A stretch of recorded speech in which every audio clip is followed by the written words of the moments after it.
Welcome to the Create a Life You Love podcast, the go-to podcast for people who are called to make a positive impact through the power of coaching. You'll hear encouraging stories from coaches sharing their journeys and their lessons learned along the way, tips from top experts who help coaches thrive in their life and their business, and so much more. So if you're ready to create a business and a life of impact that you love, let's get started.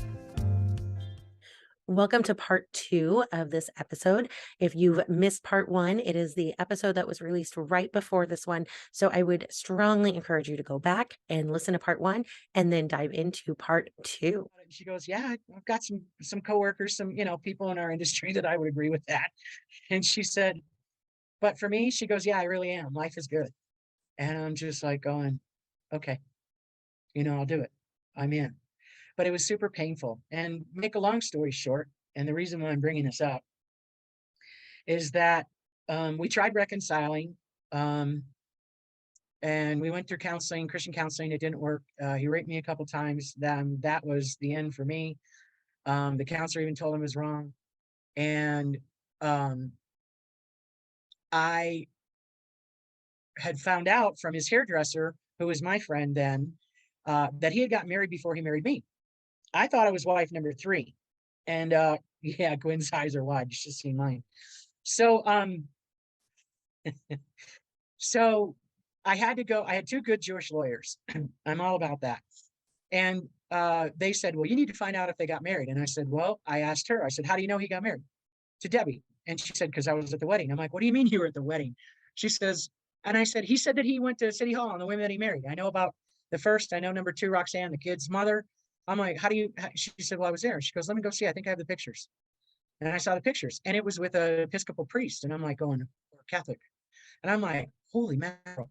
So I had to find out if there was merit, if there was a divorce or annulment or separation or whatever. There was no paperwork. So a year passed. The divorce is still on. We're not getting along. It's not happening. The divorce is going to happen. And I was looking at being out of the house because the divorce was supposed to be final in between Christmas and New Year's. And we had cleared bankruptcy and everything. And he had left. I was working 4 jobs because I had to pay all the bills. He wasn't contributing. Had been doing that for a couple of years. And I went to the courthouse on December 20th, which was this morning.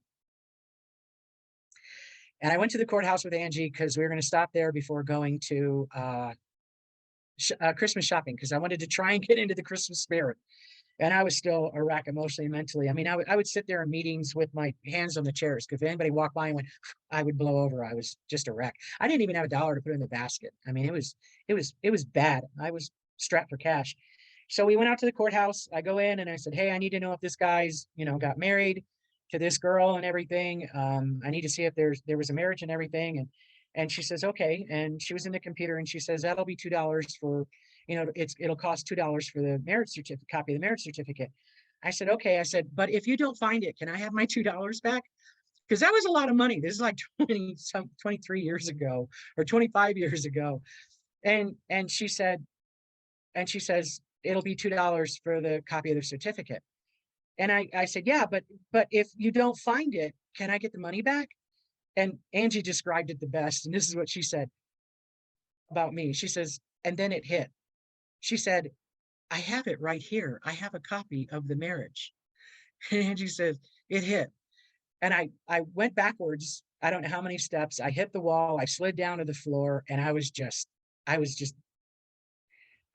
couldn't speak. And I remember her leaning over the counter and she goes, Mrs. Anderson, how is Mr. Anderson related to you? And I said, well, I thought he was my husband.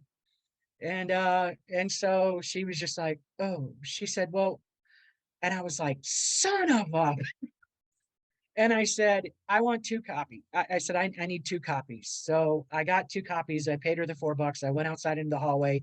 It was right near Christmas and there was barely anybody and it was late in the afternoon. I remember it was dark and I'm in the middle of this stone marble hallway calling my Jewish lawyer. Dad, he got married. I got the paper. I'm wife number 4. I'm not wife number 3. I'm going to kill that son of a. And he's just like, calm down. He says, did you get 2 copies? I said, I got 2 copies. He said, great, get them in my office tomorrow. He said, we'll turn it into annulment. You're going to get everything. And he said, have a Merry Christmas. And I was just like, I was shocked. And Angie and I went out there, and I remember sitting in the big mall and everything, and I was sitting there looking at the fountain, and I was just crying. I was hurt so bad. I'm like, you lying SOB. You really are a pathological liar and a narcissist. And I was so hurt. And then I was crying and crying and crying. And it was a Friday. And I went to my 12-step meeting that night, and two of my buddies were there, and I was angry. I was angry enough to kill. I wanted to kill him. And I know, and this is part of the reason when I started to get my message out, when Chantal talked about that, with Pete, he's like, your message matters. Everybody has a message. If we a testimony, if we don't get tested, we're all we have is the monies. You know, it's like you get out there and you help others. I'm like, why am I going through all this? This is enough. Thank you. I've had enough. I can talk about bankruptcy, bigamy, getting fired, getting raped couple times. I can talk about all this kind of stuff, being gay, not being gay. And it's like, how much more can I take? And it was like, I knew I was so angry. I wanted to kill him. And I asked two of my buddies to stay at my house and to watch me that I did not go out that weekend. When I was in college, and this is what shreds me, and what I was just starting to say about Chantal is that it shreds my heart every time I hear about some kid committing suicide, or another adult committing suicide, or another kid going out there into the schools and shooting all these people up, and other adults that are out there with the guns shooting all these people up. It's not going to make you feel better, period. When I was in college, towards the end of my drinking, before I got saved, we were at a cast party. I had three of my friends with me, and I used to fight boys. I didn't fight girls, but I would fight boys. If you started a fight with me, it was on. It was on. And this guy started calling my friends, called one of my friends an N-word, called my friend with me who was straight, called her a slut from Denver, called my other friend a faggot. And I turned around, I don't know what he was calling me. He was trying to pick a fight with me. And I was just like, I am not going to do this. And I said, I am going to walk away. Because that's what I learned in counseling, walk away. And I walked away, and he threw a beer bottle at me, and it hit my brand new $120 boot that I saved a lot of money for and worked hard for. And I turned around. I had been drinking. I turned around, and for the first time, I hit somebody, and I followed through. And I felt it, the crack, and on the end of my fist when I hit his face here on the right side. And I felt it, and I heard it at the same time. And he went down, and I started walking away. Somebody did something. My hat came off. I don't know who did what to me. And we started walking for the car, and we got in the car, and everybody was like, oh, you got him. You got him, Julie. You did it, and everything. And I'm like, yeah, I showed him, and we're all fired up, and we're driving back to campus, and we're all, whoa, aren't we great? Whoa, we showed him. And went up to the girls' bathroom, and Christy and I were in there, and I looked in the mirror, and I saw blood on my shirt. And I was like, oh crap, where'd he get me? Who got me? And I'm looking at everything, and I couldn't find anything. I just taken my shirt off, and I was asking Christy, I'm like, where'd I get hurt? Where'd I get caught? And she was looking all over my shirt and everything, and my back and shoulders. And she's like, Julie, there's nothing on you. And then it hit me. It was his blood. And I went backwards again. I hit the middle of the divider in the girls' stall, and I went down to the floor, and I just started crying. And I was weeping, and I was crying, and I was weeping. And Christy goes, what's wrong? And I said, I just did to that man what my mother has done to me all my life. And I just did it to him. That's not what I'm about. I don't want to hurt people. You can hurt me all you want. I can take it. I can take it. Baptist preachers didn't scare me when they said you were going to go to hell. And I'm like, it doesn't scare me. I live in hell. I can tell you about hell. Well, it's a gnashing of teeth and fire. Yeah, bring it. Okay. Tell me something I don't know. Tell me about unconditional love. Tell me about grace. Telling me about being honest and how to do that and how to live right and how not to hurt other people. That's what I want to know. And so I was back again to I wanted to kill him. And they sat on me. I didn't go out. I was furious. The when was the oh so got through that weekend, through Christmas, went to court, and I decided I didn't want to kill him. I decided I wanted to break every single bone in his body in multiple places and leave him, Quinn's getting it, leave him to live so that maybe he would feel the same amount of pain or close to the amount of pain that I was in. Because when he left and when we were going through divorce, it reopened every single wound I ever had in my life. And it was a lot. And someone was standing there pouring salt and vinegar right on top of the whole thing. I mean, I was a mess. And so I know what it's like to be angry enough to kill. And my mom, right after I got saved, I came home one night. My dad was an alcoholic and he had gotten really fat. I came home from work. I was 3 months, 4 months, somewhere around there. It was that summer after I got saved. I was back in Illinois waiting for the house to be built in Colorado. And I walked in to the room where my parents were sitting, and my mom was looking straight at the TV. My dad was in his chair and his head was to the side. And I stopped and I'm like, "Hi, I'm home. How you going?" My mom's like, "Fine." And she's looking at the TV straight, not moving. And I'm like going, "What's going on here?" And I look at my dad, and his face and his neck were really dark red. They were starting to go maroon. And the top of his head, because he was pretty bald, not all the way. And I said to my mom, who was a registered nurse, I said, "Mom, what's wrong with Dad? Leave him alone." I'm like, "Mom, he's not breathing. Leave him alone." I start to go for him. She jumps up. She's like 5'10", maybe five. No, she's like 4'11", 5'2", something like that. She jumps up, tries to block me, and she says, "Don't you touch him. Let him die." And I was like going, "Mom." And so I got mad and I turned her and I threw her into a chair, and the chair almost went backwards out the window, which part of me was a little disappointed that didn't happen. But I threw her into that chair and I said, "Don't you move." And I ran to him, and by that time his head was like uh, dark maroon, almost purple. And I picked his head up and held it there for a second or two. I'm praying in the spirit real quietly under my breath because I remembered what happened before about praying that God will send oxygen to the brain and to the body. And he gasped for air. And he opened up his eyes, he gasped for air and everything. And he's like, "What's going on?" And I uh, my mom in the chair was spitting, "Let him die. I'll take the insurance money. I'm going to go get a townhome. I've washed his dishes. I've cleaned the diapers. I've done this for his house. I've done that. I've done this. I've done that. Let him die." And I was just like, so he was breathing pretty good. I ran around, got pillows, propped it up on his head so that I could get on the phone long distance at that time and call Colorado and talk to Pauline and ask for help. What do you do?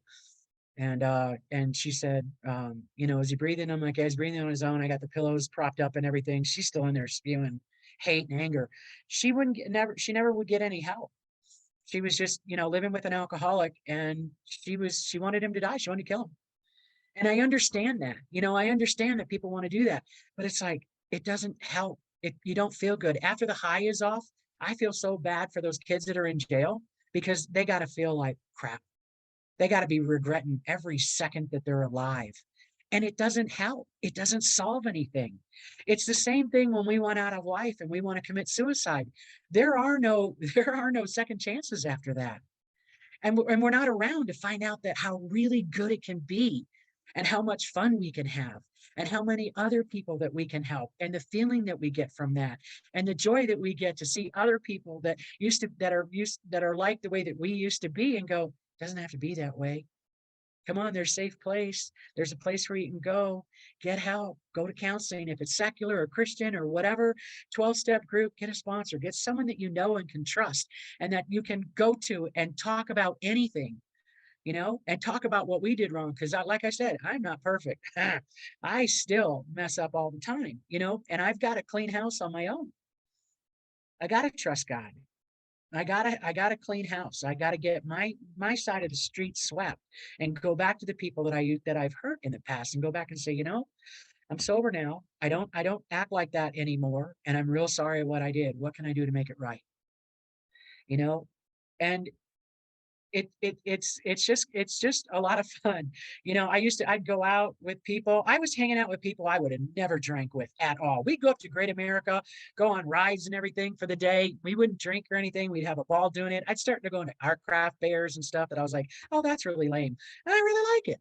I mean, it's like, life just started unveiling, and I was hanging out with people that I would have never drank with, but because we had that same bond that we knew that we were on borrowed time. I lost count on my hands and toes how many times I should be dead. And I knew that there was a purpose for me. And that's what Pete Vargas brought out, and that's what Chantal figured out. I mean, she's so cool. I remember we met in Denver and she was telling me everything, and we hung out for the 3 days, and she was writing her book while we were having this long course for like 12 weeks, and she's writing her book. And she's like, no, I don't know these people. I had to catch up, and how she's been able to create a life that she loves, and how she went in back into her town, and each chapter she was doing something at a different business and everything. She's so creative. It's so cool. But this is the stuff that we can do. We can have joy. We can have peace. Will people still lie to us? Absolutely. Have I ever hit anybody since then? Absolutely not. Did I have every opportunity? You bet. So it I don't know. I could go on about how fun life can be. Have I had problems? Absolutely. A lot of challenges and stuff like that. A lot of PTSD came back during COVID. I was a wreck. COVID was my mother trying to kill me, and the PTSD kicked in. And then I was trying to warn people around where I live who didn't want to wear masks and didn't believe it was that bad. And I'm trying to save their life, and they weren't listening. And I was trying to I can't afford to get sick. I'm self-employed. And I was, hoping to help other people, not bring the thing to them. And people weren't listening. And that's the way it was for me growing up. Yeah, my mom, beat me up, and, yeah, my mom and she was faster. Remember in the 70s, the people used to wear those sandals that were leather and it had that wood heel. She was faster getting that sucker off her foot and flying at my face or my body or whatever than John Wayne was with his pistol. Any of those old gunslingers, man, she was whoosh, bam, Dr. Scholl's, baby. Yeah, it was big. They were leather, and Mhm. and you tell people, and they say, "Oh no, you asked for it. You were a hard child. You were a terrible child. You were unruly. You were all this." And the counselors were like, "Yeah, you were, and then rightfully so. You were fending for your life. And Yeah. so anyway, um, yeah, I lost my train of thought again. That's okay. I'm so appreciative that we did meet and that we've stayed in contact. Everything that you've come through, um, and like I said earlier, not only being able to come through and now finding that joy for your own life, but now making your mess your message, turning your pain into purpose, getting out there and making an impact with your story. I just really, really want to thank you, Julie, for coming on tonight and sharing your story, being so vulnerable and authentic. I know even though a lot of those wounds have healed, today is an anniversary of a lot of trauma for you. And, the body keeps the score. And so just thank you so much for being willing to come on. And I do want to say one more thing, Mhm. which I knew I got train of thought, and this is where the freedom comes in, is that forgiveness. I Okay. was waiting for this. Well, I kept looking at my notes, and then I looked at the clock, and I'm like, oh boy, here we go. We're over. Sorry. This is the good stuff. This is where the freedom comes in. Okay. So there's a book called Alcoholics Anonymous, and in that book on page 552 on the third edition, this lady I took an excerpt from it. It says, one morning, however, I realized I had to get rid of it. And she was talking about her anger and resentment. For my reprieve was running out. And if I didn't get rid of it, I was going to get drunk. And I didn't want to get drunk anymore. In my prayers that morning, I asked God to point out to me some way to be free of this resentment. During the day, a friend of mine brought me some magazines to take to a hospital group I was interested in, and I looked through them, and a banner across the front of one featured an article by a prominent clergyman in which I caught the word resentment. He said, in effect, if you have a resentment you want to be free of, if you will pray for the person or the thing that you resent, you will be free. If you will ask in prayer for everything you want for yourself to be given to them, you will be free. Ask for their health, their prosperity, their happiness, and you will be free. Even when you don't want it for them and your prayers are only words and you don't mean it, go ahead and do it anyway. Do it every day for 2 weeks, and you will find you have come to mean it and to want it for them. And you will realize that where you used to feel bitterness and resentment and hatred, you now feel compassionate, understanding, and love. It worked for me then, and it has worked for me many times since, and it will work for me every time I am willing to work it. Sometimes I have to first ask for the willingness to be willing, but it comes, always comes. And because it works for me, it works for all of us. And I got to tell you two things. I had forgiven my mom because, when you go to Bible study and all that, you do all the thing on forgiveness. I forgave her many, many, many times. And I knew when the annulment went through and that judge gave me my name back and gave me the annulment, I was still furious and I still wanted a piece of that man. I hated him so badly.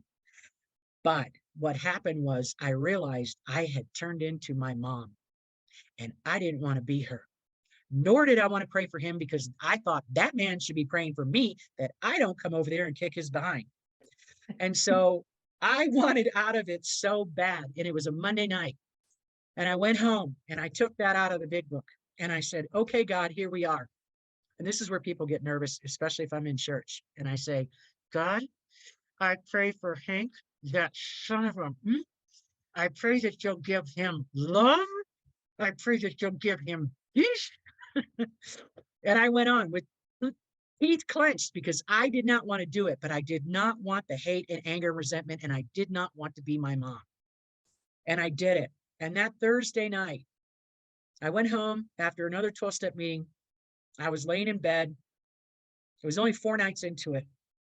And this thought came into my head because we had found out that he never stepped foot in Vietnam, that he was a clerk in San Francisco when he was in the Army. He was only an era vet. He wasn't a tunnel rat attached to special forces and all the lies that he had told and all the letters that he wrote home to his family saying that, he was fine. He was in Vietnam, but he wasn't fine. And he just created this whole life for himself that was totally false and total lie. And it dawned on me that night laying in bed that somebody had to have really hurt him when he was like 7 or 8 years old in order for him to create such a lie. And I remembered when he was honest with me in the beginning about what happened to him when 7 or 8 years old, and I cried. And all of a sudden, I felt these houses go off my back, and I felt bad for him.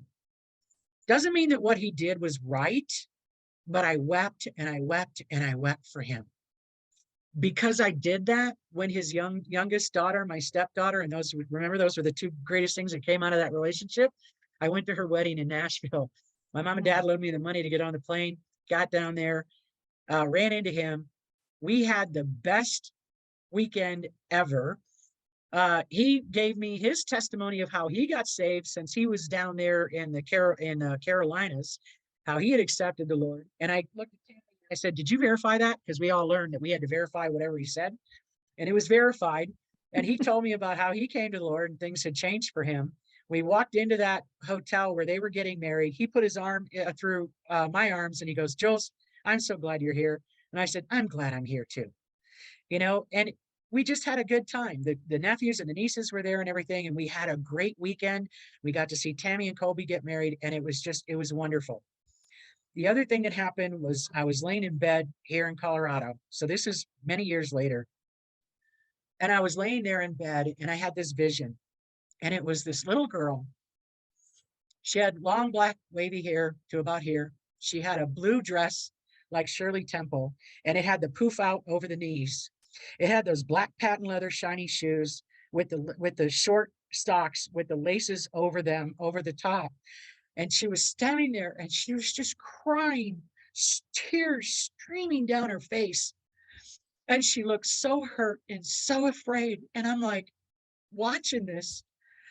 And I said, Lord, who is that? He said, it's your mother. She was in that picture. She was about 3 or 4 years old. That's when her mom had died. Yeah. That's where the freedom comes in. That allowed me then, even though she was still hateful up until about 4 weeks before she died, she told me she loved me, which was the first. She told me that she was proud of me, which was second. And the third one was that she wasn't going to worry about me.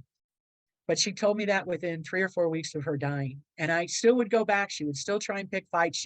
She kicked me at 80 something. It was like, but I went back because I wanted to try and extend that grace and love that God had given me. And I wanted to extend that to her. to let her know that even though, and she knew how she treated me, she had to have known. We had a love-hate relationship because there were some times where it was good, but there was a lot of times where it was really bad, and she was still going after me and still degrading and still putting down and blah, blah, blah, blah, blah. But I limited the time that I was with her so that I wouldn't get bruised too badly. I'd get ready. I'd get prayed up before I go into situations that can be really damaging, and I was able to spend bits and pieces of time with her until she died. And I was able to get there before she passed, and I was able to tell her that I loved her too, which I always did anyway. But yeah, we had nice moments that morning before she passed that afternoon. But that's where the freedom comes in. I wouldn't have had all that if I had off myself. Yeah, I wouldn't have had that if I had never forgiven them. And it really is where the freedom comes in, because it's like, it happened. I survived. Look at where I'm at today. And we all have lives worth living. That's the fun part. That's where the joy comes in. It's like, yeah, here's that shield. You all have it. You all have that power. And if you want any of this stuff, I know that oh, and there was one more thing too I wanted to say about Christmas. This is my first Christmas without my parents. My dad passed in April. And so I had a grief day today. It was kind of weird, and I was worried about tonight. So for everyone out there, because it is Christmas, and I've gotten through all that other mess, and this is what I wrote a while ago. You may feel alone this year, but you are not. You never are, no matter what you lost. Christmas is an opportunity to remember that love came down to find you right here, where you are, with or without a perfect performance by you, and it happens year after year. Christmas is a gift, but it is your choice to accept it. Listen to me. We have all lost something or someone that we love in this world.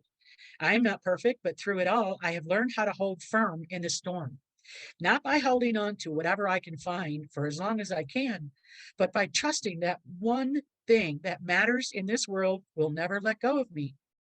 That's what perfect love is. Perfect love casts out all that pain, all that fear, and replaces it with hope. I had always hoped that there was a God, that there really was a true entity that loved me, that would never screw me over, never hurt me, never do anything bad to me.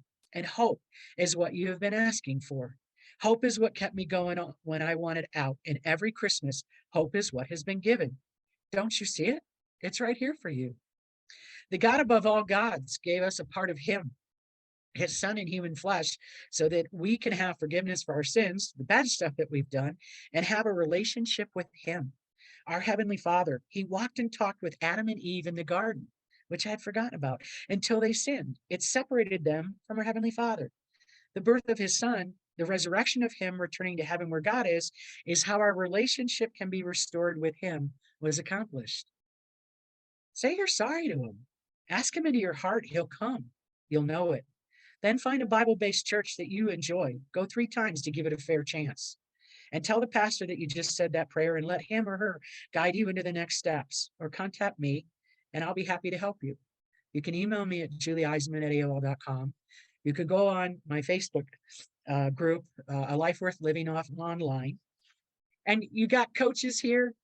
There are so many counselors out there on a sliding scale. The healthcare system's gotten so much better where if you have insurance, it'll probably pay for some sessions. And I promise you that at some point you'll feel better. It's not always great. Life is like a rose. You have to look out for all the pricks. So, it is a bowl of cherries, but there are pits in the bowls there too. So I wish everybody a Merry Christmas. Absolutely beautiful, Julie. I just put your email and the link to your Facebook group in the chat for those of you with us live. It will also be in the show notes for anybody watching the replay or listening on a podcasting. Thank you, everyone, for sticking with us. And yes, just thank you so, so much, Julie. Very, You're very welcome. powerful. And I would really encourage you to go into the Create a Life You Love community and look at the outpouring of comments that have been coming through during your story. You have touched so many people that were here live tonight. And I know even more people are going to hear it over the Yay. next however long. And yeah, you're just really out there making an amazing impact, Julie. Thank you. I'm happy to hear that. You guys too. You guys are Oh my amazing. gosh, it's so powerful. Well, thank you, Julie, for taking the time to be with us, for gifting us with your presence and your story. I mean, you are truly the personification of grace. It's incredible. Mhm. Thank you. There's more. We'll just, when the girls get together, I can tell you about birthing that baby. Oh boy. Oh my gosh. Yes. So yeah, everyone connect with Julie because yeah, you do have a Facebook page, you do have a business, you are sharing your story, you are making an impact. So if people just connect with you and stay tuned to all the amazing things that you're doing. And we're just really, really honored that you came on for a second time. You shared so authentically and vulnerably. And we're also really honored that you chose to be a member in the membership. And so just real quick, because we are like 30 minutes over. Oh um, no. but that's okay. I can chop it up. So there's probably going to be a part one, part two, because some podcast platforms have limits, and that's totally fine. But so can you share really quickly for anybody that's maybe been following and listening for a while and has been considering joining the membership, what's something that you would tell them? Jump, join. It's worth it. These gals are incredible. They help you stay on track. They're good resources of information, extremely encouraging, which we all need, at times, sometimes more than others. And, everybody's getting something out of it. We've been doing a lot about podcasting, and hopefully I'm going to get mine going. I wanted it by the end of the year, but doing my dad's estate and everything has been so that got put on the back burner, and that's okay. I'm close to all of that done. Yay. I'll have time to get that going again, which will be a lot of fun. But, they just give freely of what's been given to them too. They both have messages. Chantal's powerful. I haven't heard Gwen's yet, but I know that I will someday. She's always looking very beautiful there with her scarves and everything since it's wintertime. And, but yeah, it's just, and there's more coming. I mean, Chantal has been my hero since Reach Live, because she started, like, come on, you got the VA, which it was helping you to get your stuff done, because we're all trying to learn the technical stuff and we get all caught up in that. You did the VA, and I'd call you up, and it was like a Saturday, and we'd talk for 45 minutes. Oh yeah, this is what I do, and I found this person there, and I found this person here. And Gwen's got this human design program, which is helping a lot of people. I've seen a lot of other people that are getting help through it and everything. And you get some similar, everyone's getting results, and there's like at least two ways of getting to it. And so it's just, and oh my God, and the people in there are really cool too, and a lot of fun, and everybody gets to share and encourage one another, and we're all learning and growing so we can get our message out. Remember, without, testimony, if you don't have a test, you got the monies. Everybody has something that they can give others. And I feel so much good. I love to Uber. It's so much fun. I get paid for it, and I get to help people. And it's like, and people are like, you do what? You have fun? Yeah. If you're not going to have fun, why do it? Mhm. Right? Exactly. Absolutely. I was a Yes. travel agent for 21 years. I got to help people play. It was the best job in the world. It wasn't even a job. Nice. Nice. That's Yeah. beautiful. So That's beautiful, yeah, the Julie. membership's great. It's a lot of fun. It's worth every penny. And it's not for everyone. But you don't have to you can get off the struggle bus. Mhm. That was one of Chantal's thing, was get off the struggle bus. Yeah. So I've had a Yeah. seat on that bus for long enough. I got Oof, off and I want others to come with me. Here, here. absolutely. Mhm. Absolutely. Well, thank you. We're thrilled to have you and everyone else in there and excited to grow. We've got a lot planned for 2023.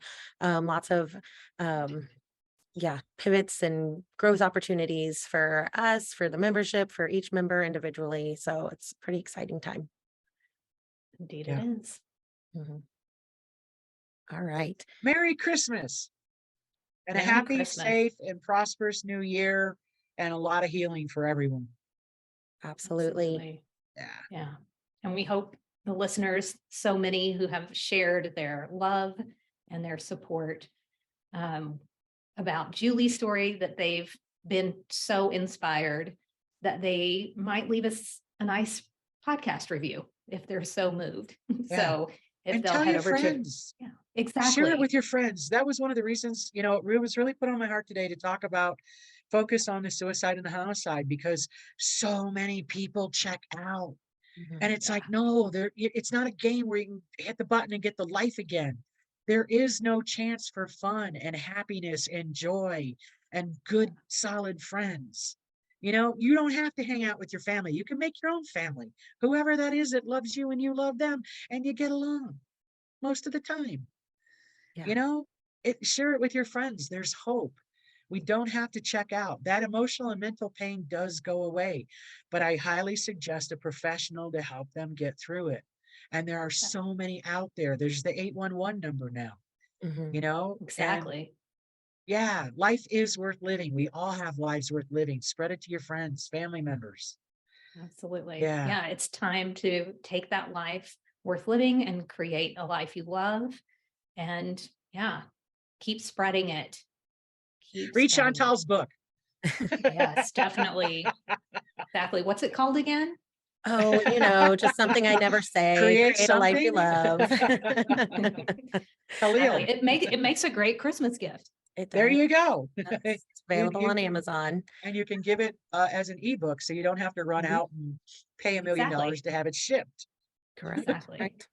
Oh, I love it. So speaking of Christmas And and laugh. gifting and all the things, again, just thank you everyone for sticking with us. Thank you, Julie. Thank you. I just am overcome with like gratitude right now. Yeah. And we are very excited, Gwen and I, to follow our own advice and actually take some time off and recharge during the holidays. So this is our Have fun. final. Yes, I'm gonna have so much fun. But this is our final live episode of 2022. And then we will be back with new episodes in 2023. We are still working on exactly what that might look like. We don't know how often they'll be live, how often they'll be pre-recorded, all those details. So stay tuned. And I am looking through some old episodes. For instance, Julie's first episode, where she was on, and Jackie's first episode, and Gwen's first episode. And so I'm thinking about kind of re-releasing some oldies but goodies so that you can see our growth journey, and that will help you reflect on your own growth journey and where you want to go and how you want to make your impact. So just stay tuned for all of that. I'll put any information in the Create a Life You Love community. It'll go out on the newsletter, the weekly email. Yeah, stay tuned. And hopefully you're subscribed to a podcasting platform as well, and you'll get a notification Mhm. anytime one of those episodes, pops out there. Yeah. So, And Coach stay Jackie, tuned. Coach Mhm. Jackie, she's rocking it. We met her in Denver too. Yeah. She's yeah, it'll be good to see her first episode too. Yeah. Indeed. So much Indeed. growth. And in fact, this podcast is available on every major podcasting platform. You can find all of those at podbean.com. So you can go to Create a Life You Love coaching.podbean.com and find every link to every podcasting platform, including Apple, Spotify, iHeartRadio, and of course, it's also available on YouTube. So you can find us kind of everywhere. Yeah. I did just put links of some of the major ones. It's on even smaller ones that aren't as well known, but some people like different ones. Everyone has their own kind of podcasting platform. I believe it's on just about everything that it could be. If you ever are trying to find it and you can't find it, let us know. But I just dropped some direct links in the chat, and those will be in the show notes as well. And so, yeah, just wishing everyone Merry Christmas, Happy New Year, Happy Hanukkah, Kwanzaa, holidays, Yes. whatever Yes. aligns with you. Just have a beautiful break, whatever that looks like for you. And as always, we just want everyone to enjoy the journey, and we'll see you in 2023. Okay, and that's a wrap. Hopefully you got a chance to listen to both part 1 and part 2. Reach out to Julie, reach out to Gwen and I. We would love to connect with you. Have a very Merry Christmas, Happy Holidays, all the things. Enjoy the journey. Thank you for listening to the Create a Life You Love podcast. We would love to hear from you about your biggest takeaways. Share them with us on Facebook or Instagram at Create a Life You Love Coaching. If you loved this episode, be sure to subscribe, rate, and leave a review. It's very much appreciated. If you're ready to build aligned and sustainable momentum without overwhelm and burnout, we invite you to apply for the Create a Life You Love membership on our website, createalifeyoulovecoaching.com/membership. That's it for now. Enjoy the journey.